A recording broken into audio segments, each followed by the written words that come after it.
Hello, my name's Courtney Hope, and I'm going to be discussing bipolar disorder.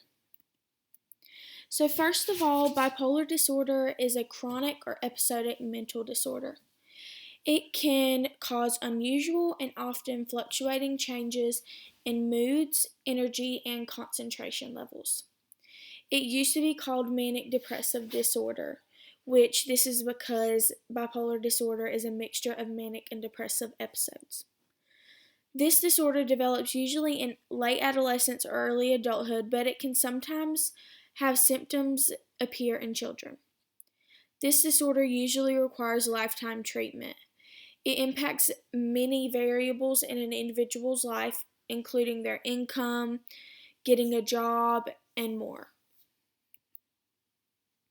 So, some typical symptoms is that individuals experience periods of unusually intense emotion, changes in sleep patterns and activity levels, and uncharacteristic behavior. Individuals may have manic episodes, depressive episodes, or mixed episodes. Mixed episodes are a mixture of manic and depressive symptoms in one episode. Manic episodes can be described as an individual feeling very high or elated, feeling jumpy or wired, racing thoughts, decreased need for sleep, etc. Depressive episodes can be described as individuals feeling very down or sad, feeling restless, trouble concentrating, getting too much or not enough sleep, etc.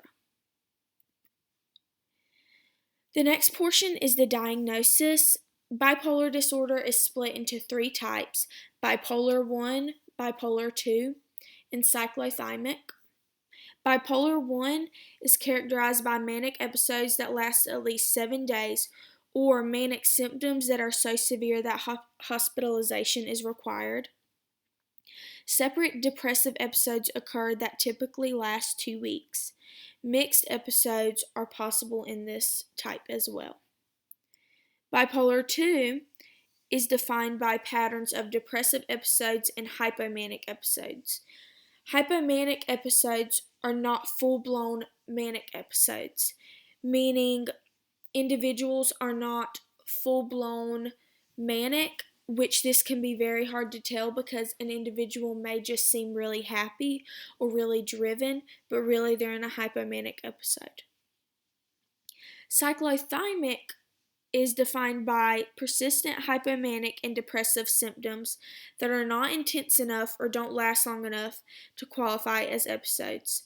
These symptoms usually occur for at least 2 years in adults and 1 year in children. It is important to note that the reason this is a different type is because these are not episodes, it's just various symptoms that are very close to bipolar disorder. So, the actual diagnosis is diagnosed by a complete physical exam, order of medical tests to rule out other things, and referral to a psychiatrist for evaluation. The psychiatrist will evaluate the individual symptoms, the lifetime course looking at their symptoms over a period of time, and their past experiences. It has been shown, especially in the article with Fritz and his colleagues, that there is a difficulty in diagnosing. Bipolar disorder has symptoms in common with several other mental illnesses, so a correct diagnosis can be difficult to establish. Many individuals are diagnosed with major depressive disorder before being correctly diagnosed. This is what Fritz and his colleagues were looking at in this article. An incorrect diagnosis can be extremely detrimental to the patient because proper treatment is not being given. Next, we have the causes. Bipolar disorder has been seen to have a high genetic determination. This disorder has been seen to run in families, which indicated a high heredity rate. So it is important for people to know that if someone in your family, especially your immediate family, like your mom, dad, brother, sister, has bipolar disorder, you have an increased risk to have it as well. So looking for symptoms if you're worried about it is very important. Environmental factors such as stress are important to recognize as they can increase an individual's risk for developing bipolar disorder as well. Next, we have the prevalence of bipolar disorder.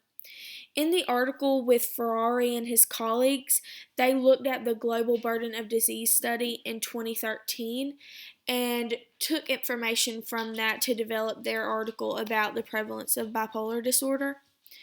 Bipolar disorder was in the top 5 of mental and substance abuse disorder burden in this global burden of disease study in 2013. In this study, there were an estimated 48.8 million cases globally. It doesn't seem like that much, but in reality, this is many people that need help and need treatment for this disorder. Also, in this study, the male to female ratio was 0.8 globally. Next, we have treatment. Lithium is the standard prescriptive treatment. Lithium is a mood stabilizer. Valproate and carbamazepine are prescriptive treatment options as well, and these are anticonvulsant drugs. These can be used in addition to lithium or on their own, whatever is the best treatment option for the individual. Antidepressants and antipsychotic drugs can be supplemented with these regular and standard prescriptive treatments as well. Psychotherapy, or talk therapy as people talk about it as, is a way for patients to deal with troubling thoughts and behaviors.